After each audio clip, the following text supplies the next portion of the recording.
భారత అంతరిక్ష పరిశోధన రంగంలో కొత్త అధ్యాయం నేడు ఆవిష్కృతం కానుంది. స్కైరూట్ ఏరోస్పేస్ రూపొందించిన విక్రమ్-1 రాకెట్ను ఇవాళ ఉదయం 11:30 శ్రీహరికోట నుంచి శాస్త్రవేత్తలు ప్రయోగించనున్నారు. మిషన్ ఆగమన్ పేరిట భారత్లో ప్రైవేట్ సంస్థ నిర్మించి ప్రయోగించనున్న తొలి ఆర్బిటల్ రాకెట్ ఇదని శాస్త్రవేత్తలు తెలిపారు.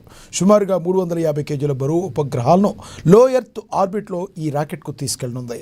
ఈ సందర్భంగా ప్రధానమంత్రి నరేంద్ర మోడీ ఎక్స్ వేదికగా స్పందిస్తూ స్పేస్ టెక్ స్టార్టప్ స్కైరూట్ ఏరోస్పేస్కు ఆల్ ది బెస్ట్ చెప్పారు. విక్రమ్-1 విజయవంతం కావాలని ఆకాంక్షించారు.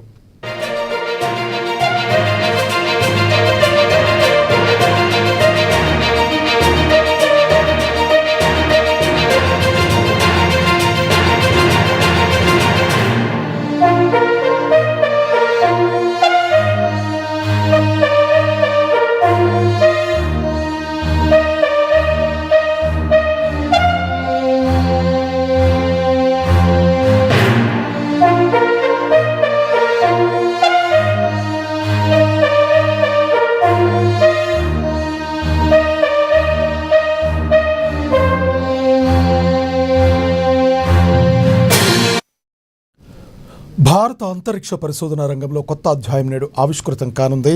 స్కైరూట్ ఏరోస్పేస్ రూపొందించిన విక్రమ్-1 రాకెట్ను ఈరోజు ఉదయం 11:30 శ్రీహరికోట నుంచి శాస్త్రవేత్తలు ప్రయోగించనున్నారు.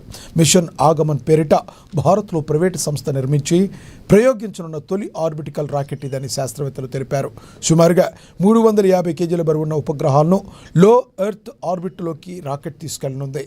ఈ సందర్భంగా ప్రధానమంత్రి నరేంద్ర మోడీ ఎక్స్ వేదికగా స్పందిస్తూ స్పేస్ టెక్ స్టార్టప్ స్కైరూట్ ఏరోస్పేస్కు ఆల్ ది బెస్ట్ చెప్పారు. విక్రమ్-1 విజయవంతం కావాలని ఆకాంక్షించారు.